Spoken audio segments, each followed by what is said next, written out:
Welcome to Death Row. Like we always do about this time. I'm gonna fight your fucking ass! You don't got, you're playing touch butt with that dork in the park. There's a little snake in the grass. Hey, I'm not surprised, motherfuckers.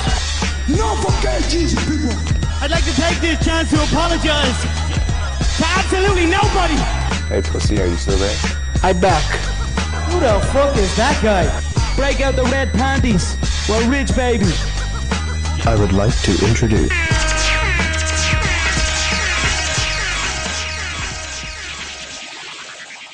Welcome to the MMA for Money show, episode 35.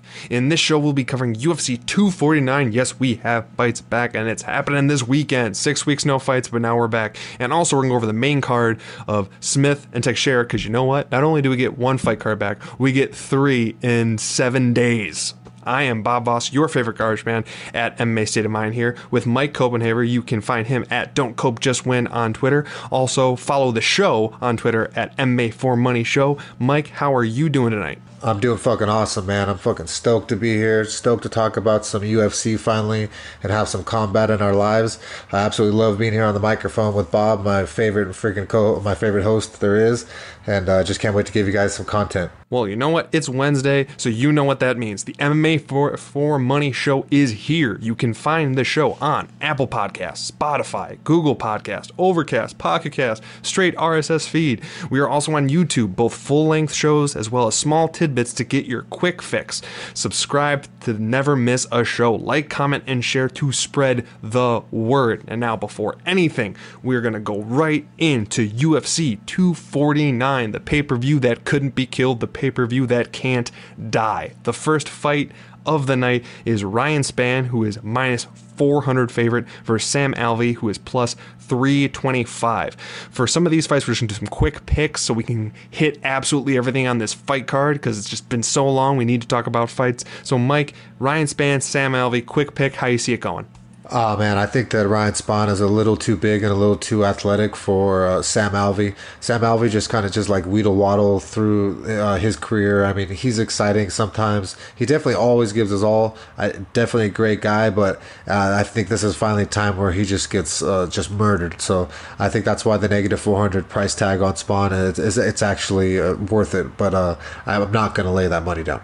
Oh yeah, definitely not. As much as he is a hot prospect, at least in my opinion, in the division, he's a true 205er. Sam Alvey, long time at 85, much slower, gets hit more, doesn't quite have the granite chin he used to. I mean, Spann is a true 205er and faster, more athletic, has more length, so I'm with you on picking Spann, but yeah, that minus 400 definitely scaring me away from that. The next fight on the card, I'm going to let you break down first because I know that you have a major inkling one way or the other. Bryce Mitchell, coming off his Twister victory, is minus 155 versus Charles Rosa, plus 135. Charles Rosa has been a little hit or miss on actually fighting in the octagon with a series of injuries. Mr. Boston Strong himself. Mike, how do you see this fight going? Oh man, well I absolutely love Bryce Mitchell. I love just the way he is. He's just pure and raw.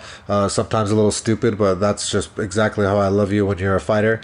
And but he's just got some amazing jiu-jitsu and transitions, and he's also just really mean and creative. So I think that Charles Rosa is definitely has a good ground game because he's a black belt. I think it's under Ricardo Almeida, but Doug Nasty is a brown belt himself, but he is much meaner on his feet. And Charles Rosa, I mean, if you put these two in the street and you put them face to face in an alley, Bryce Mitchell's coming out 100% of the time, always. So I'm throwing down the 1.6 units on Bryce Mitchell to do the thug nasty over Charles Rosa, who's been in and out of the UFC with injuries, hasn't been active very often. And I just think that this is a perfect spot for Bryce Mitchell to just go in there and whoop that ass. Relooking over Charles Rosa's career, man, with how limited time he's actually had in the octagon. He's 33 now, becoming more and more injury prone.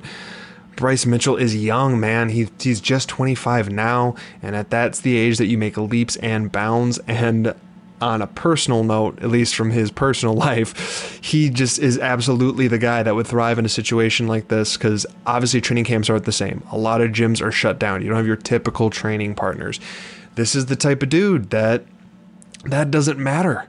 He's not taking this seriously. He's training with whoever he needs to. He's hunting for squirrel soup. If you don't know that story, dude sleeped a deer to death. If you go back and listen to that story, go to, I believe it was James Lynch has an interview with him where he talks about that. That was going into the fight where he got the twister last time that we broke down. So I'm with Mike here on Bryce Mitchell. That is a great price for him. So we have the to win 1 unit bet on Thug Nasty, Bryce Mitchell, and get the man some camo shorts.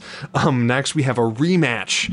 Why they're doing a rematch, I'm not 100%, but Vicente Luque, who, if you know anything about this show and me and Mike, we've been very high on Vicente Luque for a very long time, and obviously the odds on here show that he is a currently minus 290 favorite versus Nico Price plus 245. He obviously won their first matchup.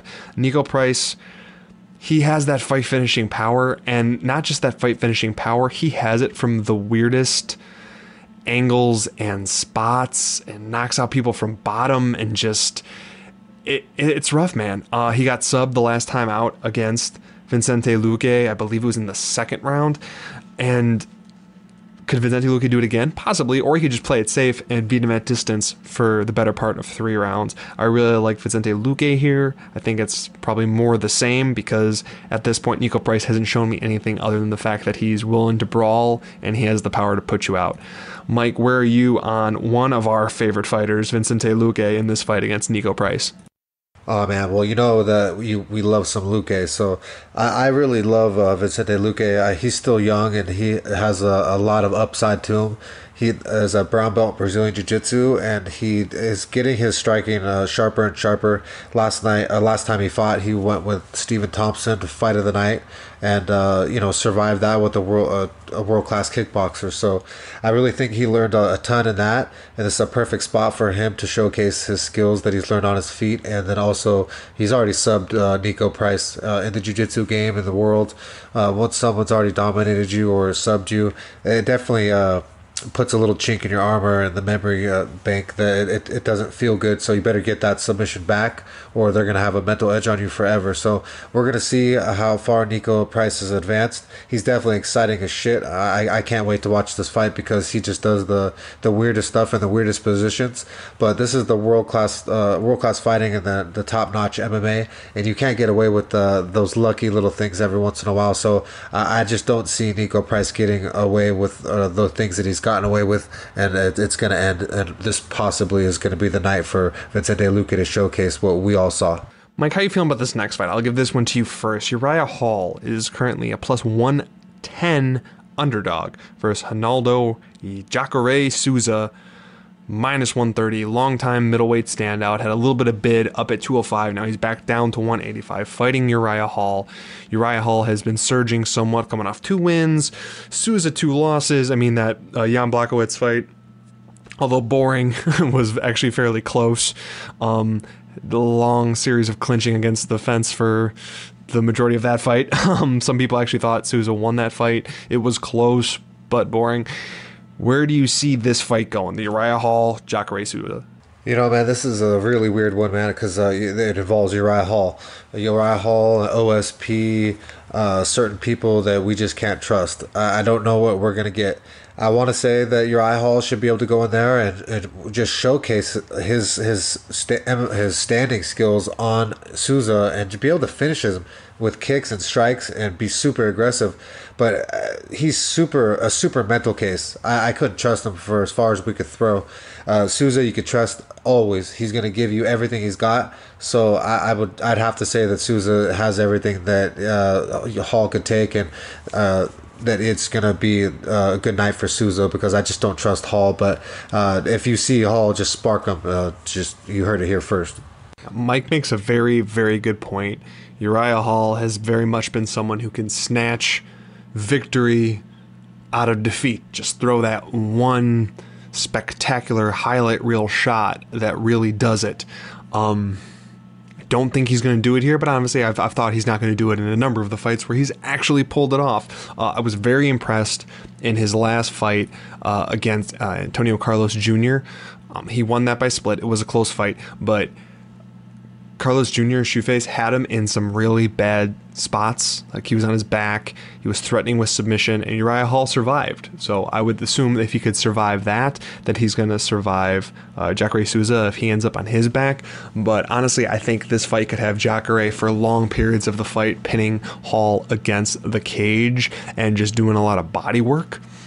Some foot stomps, that type deal, and then maybe when he's tired in the latter portion of the fight, Jacare would then start putting the pressure on him. But I do like Jacare here. I do not think that Hall is going to be able to pull it off, and I would say I know that Hall is basically sleeping at his gym there at Fotis MMA, getting ready for this, so I guess kudos to him for that. Jacare is not quite at a home gym, but he is the coach at a gym and probably has at least free reign to that, even if it's shut down. So I don't know, I just skill for skill, I gotta go with Jacare and lean towards him. I'm not sure I would bet it if this was close to even money, or for whatever reason if I got a dog on Jacare, which I highly doubt would ever happen.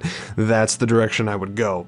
Next up, in the first and only women's fight on the fight card, we have the former champion Carla Esparza. She is currently minus 160 versus Michelle Waterson, who is plus 140. Actually, Michelle Waterson's former Invicta champ, but either way, Michelle Waterson, the natural atom weight. UFC doesn't have that, so you know she's fighting at 115.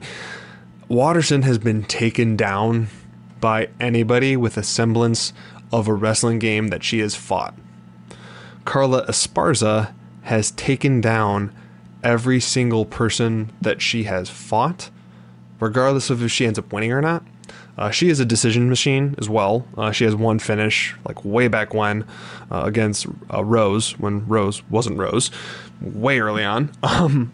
But Esparza has that wrestling here, and I think she's going to be able to manhandle Waterson on the ground. Waterson has a good ground game, but it more has to do with the scrambles, whereas I see Esparza being able to get her down and hold her down for large sections of the fight. I would only worry if Waterson would throw some volume, but she doesn't do that.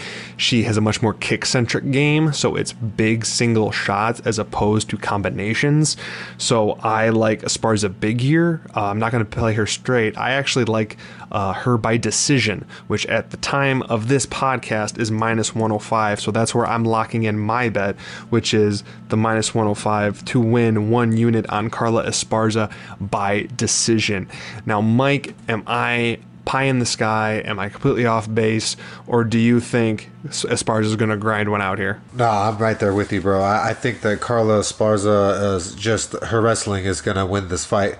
She's super tenacious in that sense, and she's going to make sure that she holds you down and keeps you wherever she really wants you.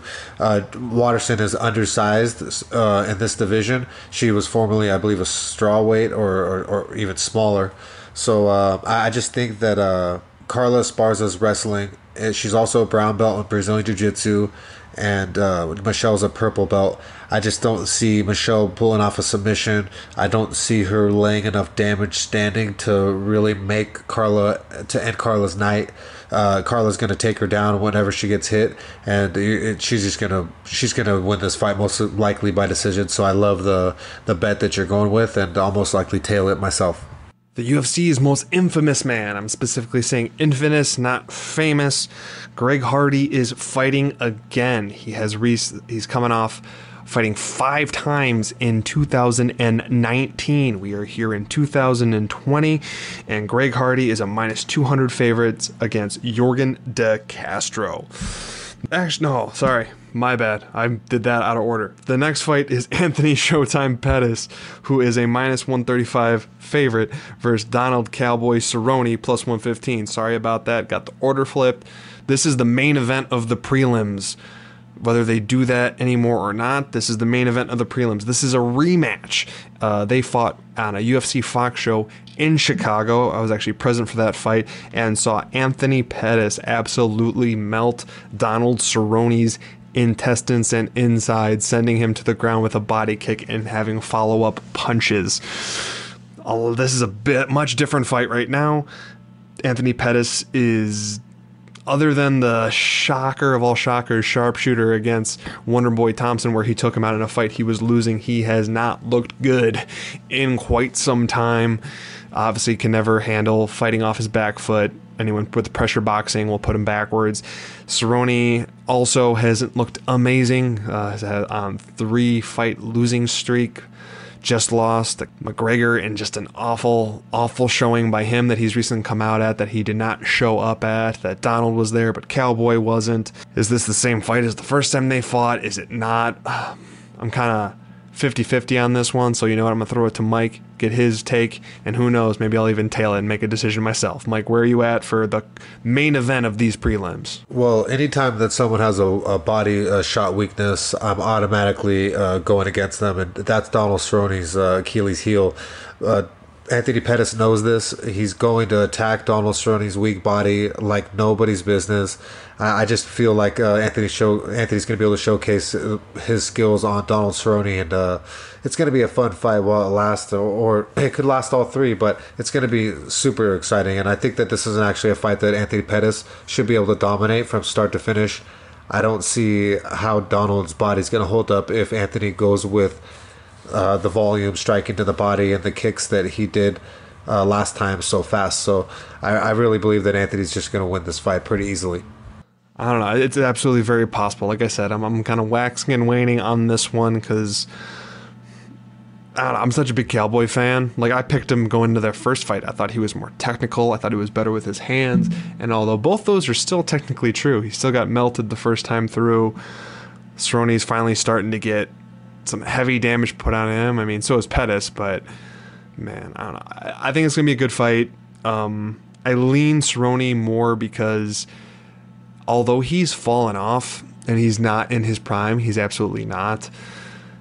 He has not fallen off as much as contemporaries have, his like WEC and early UFC fight contemporaries, whereas I think Pettis has fallen off considerably, like speed-wise and whatever.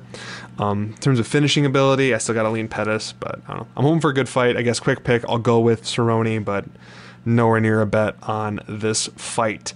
So the one that I gave a preamble to, the one I gave a preview to, but never actually went to, because you know what? I mixed up the order. Well, we're not. We're right back on track now. Yorgan De Castro, plus 170 against Greg Hardy, minus 200.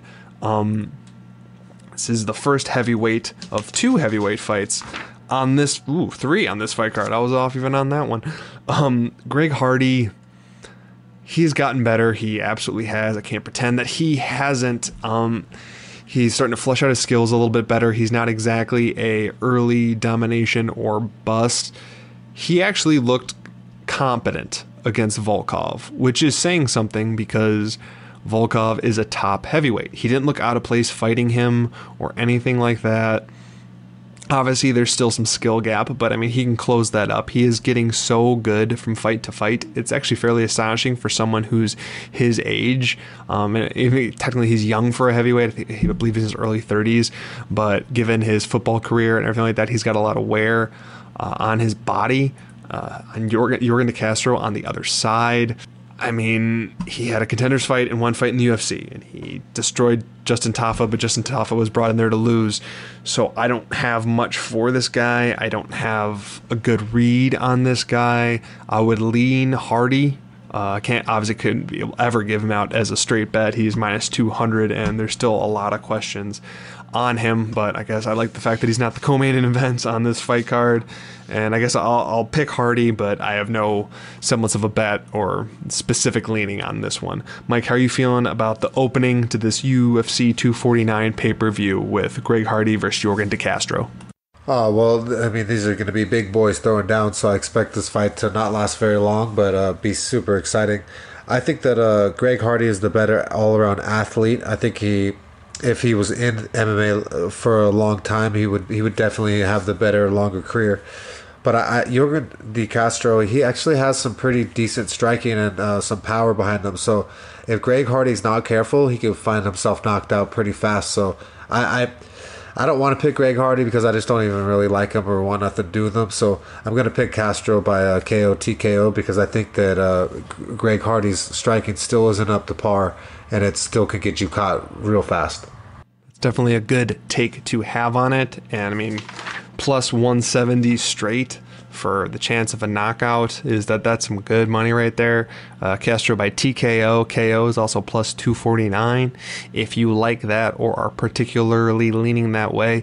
Even in the distance is plus 240, and that's kind of a big disparity, I think, for a heavyweight fight, especially when he's someone that's how I would see him finishing Greg Hardy. I don't think he would win a decision versus Greg Hardy. I think it would be by finish. So the fact that his props for inside the distance and by TKO KO is that high, that's actually fairly surprising. Obviously the TKO and KO are very close to the odds, so inside the distance plus 240, that's a solid bet on there. If you guys are looking for some prop money in here, that's a solid possibility, but don't get too upset if Hardy can pull off the decision or the finish as well. But the 240, that's a good number.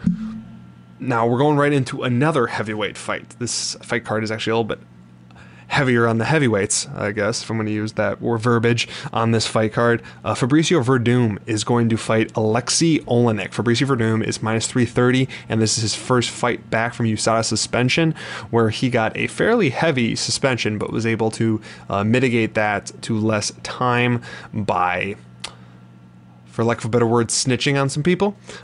He gave them, you can't see the parentheses, but help to figure out what was going on, and he got less time. Either way, so he's minus 330 against Alexei Olenek, plus 270. This fight was attempted to be made before the positive test, if memory serves. I don't see a good view for Olenek here, man. I mean, I love Olenek, I do. He's one of my favorite heavyweights to watch fight for how he gets these heavyweights in submissions, but he's fighting against Fabricio Verdum, who, unless in the time of this USADA suspension has completely fallen off, he's better than him everywhere. Verdum has the better ground game, the better striking, the better cardio. I almost can't see where Olenek has it, unless Olenek can land something big and Verdum is that done that he can't take a punch anymore, which I suppose is possible. So in terms of like a parlay leg, if you're looking for one, I think Verdum is a good possibility for that. I mean, minus 330 is pretty steep, but I do like his chances. I also wouldn't say do sub or any type of prop like that, only because with his first fight back, I think he might be a little bit more tentative, kind of put some feelers out there, see what he's going to do, maybe not go for it completely, but you can get some pretty good odds on Verdum if you have a leaning either way on a prop. Obviously much better than him straight here. Mike, how are you feeling about this heavyweight fight, Fabricio Verdum versus Alexei Olenek? Well, I see a major upside for Verdum here. I don't see how Olenek's going to beat him if his specialty is being on the ground and submissions. There's no fucking way he's ever going to submit Verdum. So I just see it as a real bad night for Olenek. I don't even know if it will be a finish. I think it could go all three and be really weird, but I still think that Verdum could win this thing or will win this thing for sure. But I think it will be not as exciting as most people will think. There'll be some moments, but I think it could be a 3-round little boring thing that goes on. But Verdum's going to win it. Next up, we have a fantastic fight. Don't take me not like screaming in the mic as not being excited about this. This is a fantastic fight. I'm very excited for this next fight. Calvin Kattar is fighting Jeremy Stephens. This is going to be great. I think Calvin Kattar he is right on that cusp of being an elite featherweight. He's right there. If any of you remember from the Zabit fight we had talked about, and I believe one of our bets was on Calvin Kattar, just really wish it was a 5-round fight. He was coming on strong at the end. He lost the first 2 rounds. Second was getting a little iffy. For sure won the third and was pushing. In a 5-round fight, he's built for a 5-round fight. He needs his timing to come together. He has great cardio, and it comes on well. He's a great combination striker. His boxing is phenomenal. Jeremy Stephens is the little engine that could here. Found new life at featherweight for a little bit until he fell into old patterns of win one, lose one, back and forth. He's a tough out. He will put people out. His cardio is fantastic as well, so this could be a high-paced 3-round fight. Although Stephens is coming off a loss and then the eye poke before that, because it's the back-to-back fights against Yair Rodriguez, he was coming on strong at the end too. Clearly lost the first 2 rounds and then was coming back in the third. because he's almost built for a 5-round fight too. So here's hoping both these men really go after it for the 3 rounds. I really, really, really like Calvin Kattar here, but that minus 250 on him has me nowhere near it. I would have loved this to be in like the minus 1. If it was minus 150, this was going to be my bet for this fight card. Love him here, but I don't know. It's just way too steep for me at this point because Jeremy Stephens has enough of that veteran, crafty savvy to be able to do something here, even if it's not just eke out a decision win just by getting him in the in-between parts in the game. Like maybe losing the striking, but like having some large portions of the clinch, or just that little veteran savvy that he's got going from the fact that he's been in the UFC for over 30 fights. Mike, how are you feeling about Jeremy Stephens, Calvin Kattar? Where you're leaning? You got to pick one way or the other. You think of the dog and pull it off? Where you at? Well, this is going to be a fucking hell of a fight, dude. This might be the fight of the night. They're going to go in there and throw some fucking serious heat. Jeremy Stephens has never, ever gone in there and not given his all. And sometimes it gets him in trouble, but it always gives us fans something to look forward to. So I really expect him to go in there and just do fireworks. I like Kattar a lot. We always have. We've been high on him since the podcast started. You saw that versus the Zabit fight, that if it was a 5-round fight, we would have had that win, at least in my opinion. So I think that Kattar is the young up-and-coming fighter. This is a gatekeeper situation where Stephens is there, and he's already had his chances. This is just to see how good Kattar is, and I just think that Calvin's striking and everything is just that well versed. But the only problem that we could run into is that Stephens has been almost everywhere on the ground, and I'm kind of worried for Kattar in that sense. So I don't know, man. Like I said, we're not betting on it, but I would pick Kattar. At this point, I don't know what it's referred to as. The next fight in this card, it's not the co-main event, but since the main event and the co-main event are both title fights, this is kind of a co-main event because it's not a title fight. Some argue it should be a title fight interim-wise, because either way. Jairzinho Rozenstruik, I actually know for a fact to pronounce that last name right, so boom, kudos to me. Plus 225 versus Francis Ngannou, who's minus 265. This is a heavyweight banger fight who you could only imagine is a number 1 contenders fight. Stipe has said, the current UFC champion, that he does not want to fight during this pandemic. He's a first responder. He thinks all of his focus should be on that. Plus his gym is shut down, so he has nowhere to train. I get all of that.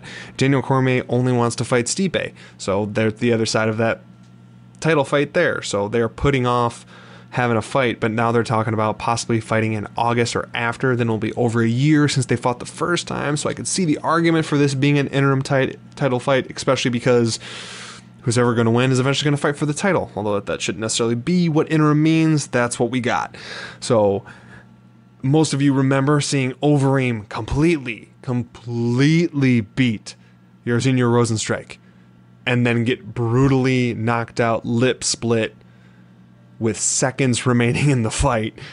One thing we learned from that is this Rozenstruik carries his power late. You could even tell in the 3rd and 4th rounds, although it's heavyweight, and although he slows down, he carries that power all the way through. He's just as powerful. He's just as explosive. His output diminishes somewhat, but at some point, as long as you're putting the guy out, that doesn't really matter. Francis Ngannou has done nothing but look phenomenal post the Derek Lewis fight.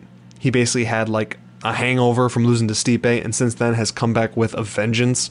I think the power is comparable between these two guys. They will both end fights. I lean a little bit more towards Ngannou in the power. Just we saw what happened when Overeem felt Ngannou's power. Overeem took some shots from Rozenstruik. Obviously, he eventually got hit flush, and that all ended, but he did take some of those. I would go big on Ngannou here just because he's been chomping at the bit for a fight. He's more experienced. I mean, not only did he beat the guy that Rozenstruik just beat, but beat him faster and better. And I know MMA math isn't a thing, but I really like Ngannou here. I think he likely gets the finish, but he is also the fighter of the two that if this fight goes to decision, he will have done enough to get said decision. So I'm picking Francis Ngannou. I don't have a bet on this one at all, and I've looked at the 1.5 a little bit just because the odds are halfway decent if you have a lean either way. The over 1.5 is minus 105, the under is minus 115, so those aren't crazy odds. especially if you think these guys are going to either go after it early or someone's going to play it safe. If you have a major leaning either one of those ways. So Mike Francisco, just combining all the names, Francis Ngannou is fighting Rosenstrike. Are you going for Biggie Boy? Or are you going for the Predator? Yeah, well, I'm going to go with Francis Ngannou. I just don't think that Rosenstruck has had the experience and gone the places that Ngannou is willing to go and will go. I think that he's going to learn a lot in this fight, but it's just, this is Ngannou's time. He's a big, crazy, athletic monster, and when he's 100% focused, like I believe he is right now, he's a killer, man. And so they both got that killer power, and I just can't wait to watch these two bang. I think that it's going to end pretty fast, so that under two and a half rounds looks good. But then again, they may be trolling us because Rosenstruck is a kickboxer, and he may like to go the full distance. So we'll see, man. So this is going to be exciting, and I just think Ngannou is going to win it. In the co-main event of UFC 249, Mr. Triple C, Mr. King of Cringe, Henry Hank Saint Judo, as I like to call him, is a minus 225 favorite to defend his bantamweight title versus longtime bantamweight champ, bantamweight legend, pound for pound great announcer, color commentator, whatever you want to put. Dominic Cruz is plus 185, coming off it's either a 3 or a 4 year layoff between this and his fight against Cody No Love Garbrandt.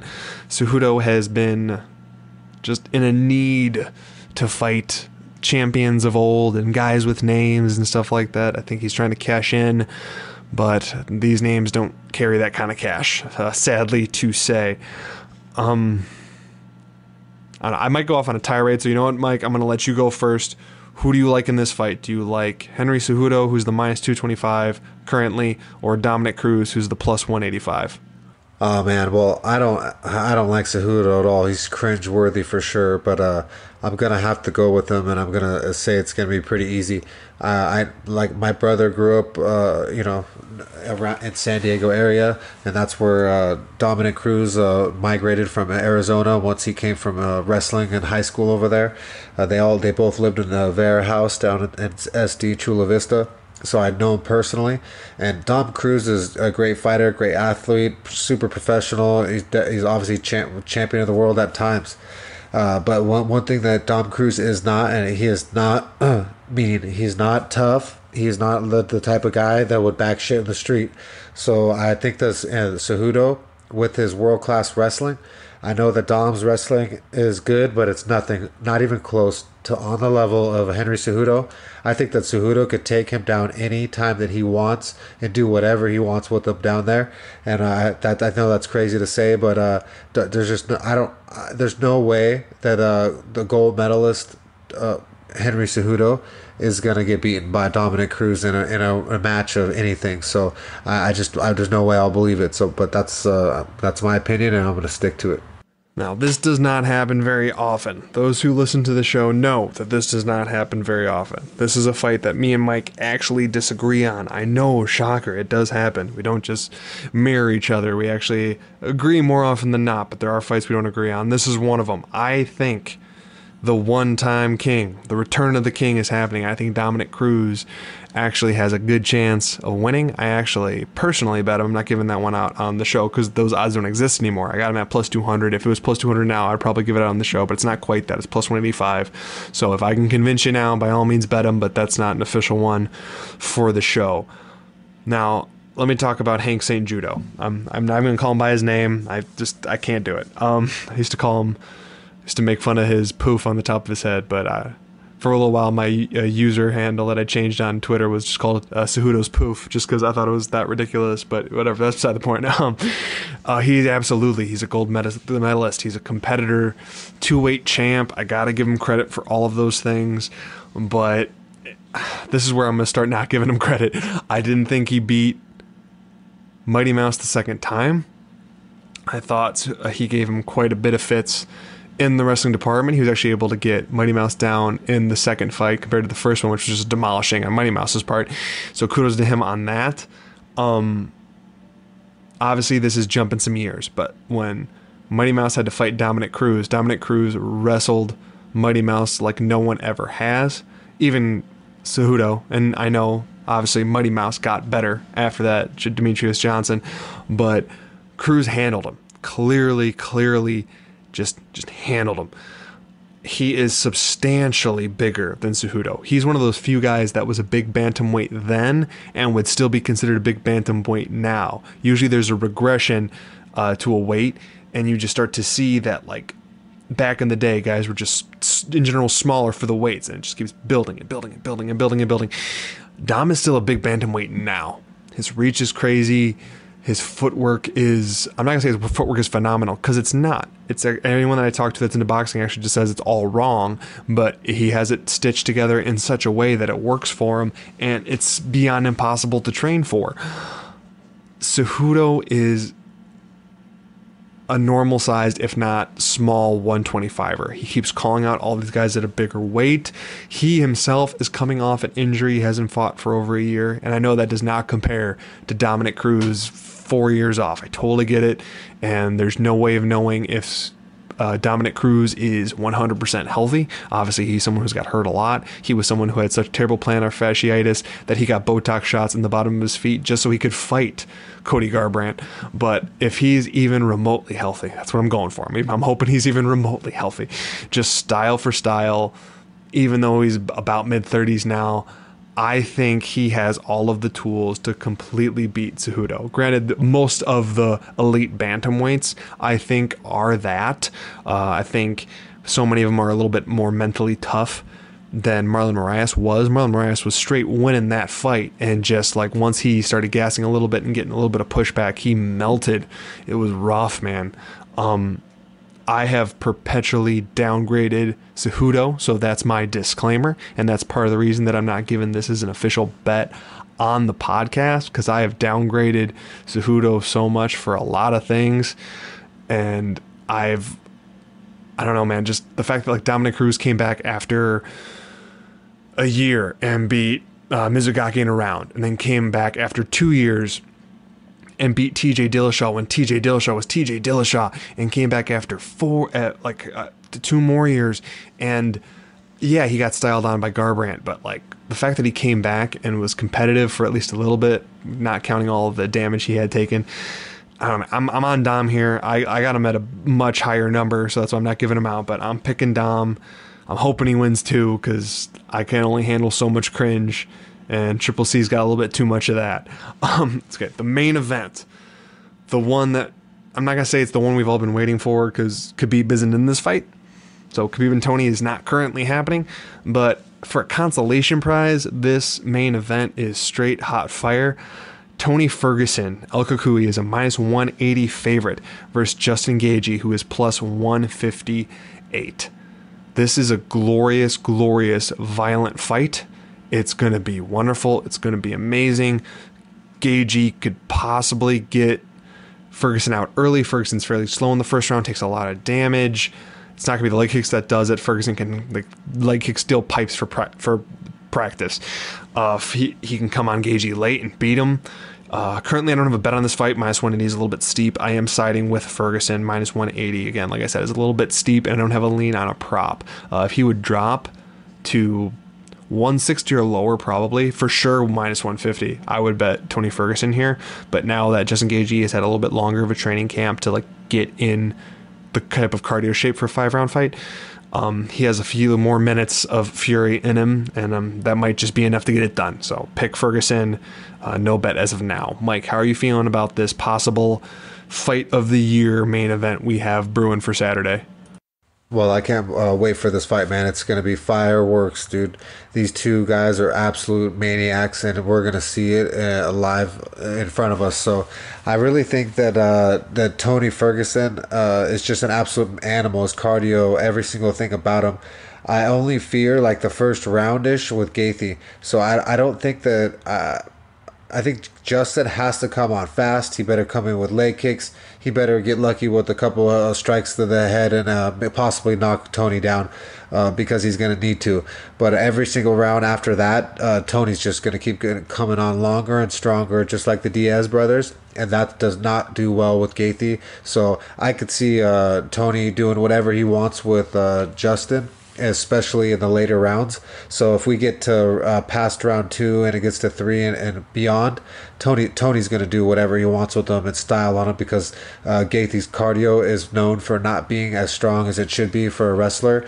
We saw that when he was on the Ultimate Fighter house as the coach with it was Alvarez, and he was versus himself, and they did a swimming contest, and Alvarez actually absolutely smoked him and just showed him what cardio was all about. Well, if he thinks that's bad, he just waits till he sees Tony's, because it's going to be absolutely ridiculous. So it's going to be an epic fight. I cannot wait. I just hope there's some blood. I hope that there's a lot of violence, and I just hope that all the fans are just entertained, because we deserve it. Now that is our end of UFC 249. So for recap, our 2 bets for UFC 249, we have Bryce Mitchell, who is currently minus 155 to win 1 unit, and we have Carla Esparza by decision, which is minus 105 to win 1 unit. So those are the 2 bets we have for the UFC 249 fight card. But no, we're not done. We're going to go over not necessarily the main event, that might end up being the main event, the main fight card rather, of UFC on ESPN Plus 31, Smith versus Teixeira, or UFC Florida 2 of 3, however you want to say it, because with when we record and when we let out shows, this fight card is next Wednesday. So if we put out a show, you guys aren't probably going to have enough time to listen to it and go through it. So we're going to go through the fights that have odds as of now. So we're not going to go over the ones that don't have odds. As far as I know, this is the current main card, or at least the 5 fights that are for sure happening. There might be more fights on the card. I've seen some people be brought in, so we'll see. But as of right now, these are them. So we have 5 fights we're going to go through. We're going to do quick picks for most of them, but we're for sure going to go bigger on the main event and at least 1 or 2 other ones in there. So the first one is Sijara Eubanks is a minus 350 favorite versus Sarah Moras at plus 290. And not to be out of nowhere, but just quick pick, Sijara Eubanks. She's going to win. I don't have too much further breakdown in this fight. I think it's fairly self-explanatory. Mike, do you have a difference of opinion or just a quick pick on this one? Sijara Eubanks going to do whatever she wants with Cupcake Moraes. Next up is Felipe Lins. He is a minus 150 favorite versus old-time... I can't even say old-time veteran, just he's been in the game forever. Andrei Arlovsky is a plus 130 underdog. Mike, how are you feeling about this fight? This is going to be an interesting one, man. Lins is a tough dude, so Arlovsky has the OG experience. I usually would go with them, but I'm going to go with Lins. Yeah, I could definitely see that. I mean, he's on the upswing in heavyweight. I have been impressed with him thus far. I mean, he's coming off a few good wins over there in PFL. Jared Rosholt doesn't have the best chin. Josh Copeland was a good win, in my opinion. But they're bringing him over here to the UFC. Now he's fighting under Arlovsky. I don't know. I think like Arlovsky has one more upset in him. So just for a pick, as of right now, no bet. I'm just going to go with Andrei Arlovsky.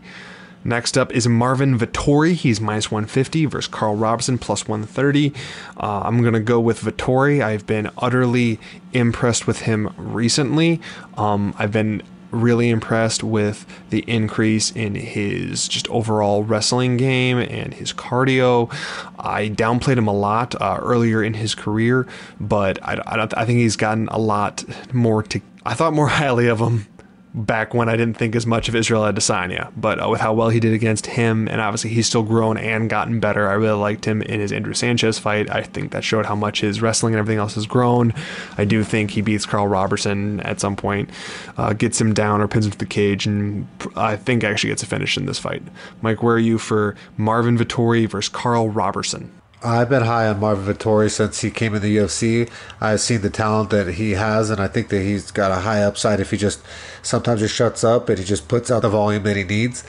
And I just think that Vettori will win this. In the co-main event, Ovens St. Preux, yes, OSP, is minus 150 favorite versus Ben Rothwell. Yes, he's up at heavyweight. This is a heavyweight fight for OSP. He's fighting against Ben Rothwell. Ben Rothwell is a plus 130 underdog. I would love to say OSP is going to style here, and he probably should. He's got so many check marks on his side here for this fight, but it's also Ovens St. Preux, and OSP is going to do OSP things sometimes, so I would not trust him with my money, but this might be a pretty amazing fight. I'd be a little bit more nervous if I knew Rothwell was looking good, but he hasn't looked too good lately either, so I don't know. I would lean OSP. Weird finish or decision, but no bet on this one. Mike, how are you for the co-main event of this fight card? This is going to be the one rare time that I pick OSP, and I think the OSP could absolutely just devastate Slothwell. I just don't like Slothwell striking, and I think there's nothing there. He walks forward like a zombie with his chin out and his arms forward. I think OSP could style on him if he wants to, and I don't think he's got a submission threat, so I just really believe that OSP is going to win. In the co-main event, the event's namesake, Glover Teixeira, the plus 140 underdog, is fighting Anthony Lionheart Smith, who is minus 160 favorite. This is going to be a little bit different than Anthony Smith fighting off a home invader. He's going against a long-time late heavyweight standout, Glover Teixeira. Me and Mike talked a little bit before this, and he'll go more in depth on his side of it. We're both high on Anthony Smith here, and this is actually going to be a unanimous bet for this fight card. He's currently minus 160, so we have 1.6 units to win 1 unit.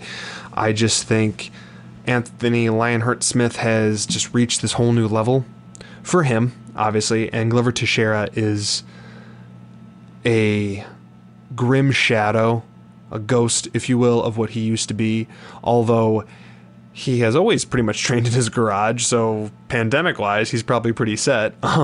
Anthony Smith, he finally has all of the experience and the tools to really put it on him, and I would have to imagine within a 5-round fight, he's going to beat Glover Teixeira. He's beat men that have beat Glover Teixeira and have beat him bad. So, obviously, yes, MMA math is not a thing, but I think Anthony Smith gets it here, and we have a bet for this main event. Mike, where are you? I mean, I kind of played your hand a little bit, but I'll give you a breakdown of Glover Teixeira versus Anthony Smith. Yeah, I really like Anthony Smith here. I think that he's learned so much versus the John Jones fight, and he impressed me so much that Glover Teixeira is he has no upside. He's going absolutely nowhere besides down. This is a perfect spot for Anthony Lionheart Smith to showcase his skills, to go in there and devastate a legend and make more fans out of his fans. So I think that Lionheart Smith is going to roll here. We're going to have a really exciting fight, but Teixeira is never to be counted out. He's an OG, but I think that Lionheart Smith has learned so much that he's going to do it easily. Yes, that was predominantly quick picks from us, kind of breeze through this fight card. With it being on a Wednesday, we wanted to get you guys out some content. If you have any further breakdown questions you want, by all means contact us on Twitter. DMs are always open. We always respond, and we will have another show going later. Now, to just let you know, to review all of the bets we got going on, so you can write them down now, or if you didn't write them down before, for UFC 249, we have the 1.55 units, or just to win 1 unit for Bryce Mitchell at the minus 155. Carla Esparza, decision, minus 105 to win 1 unit. And then now here for the Smith versus Teixeira card, we have 1.6 units to win 1 unit on Anthony Smith, minus 160. Now, we will be back next week. Yes, there are more fights on the horizon, but don't forget to subscribe to us on your platform of choice: Apple Podcasts, Spotify, Google Podcast, Overcast, Pocket Cast, RSS feed. Remember to subscribe to us on YouTube for both full-length shows and smaller tidbits of the show. You don't want to miss one. Better do this stuff. Like, comment, and share to spread the word. And with that, let's roll. Let's roll.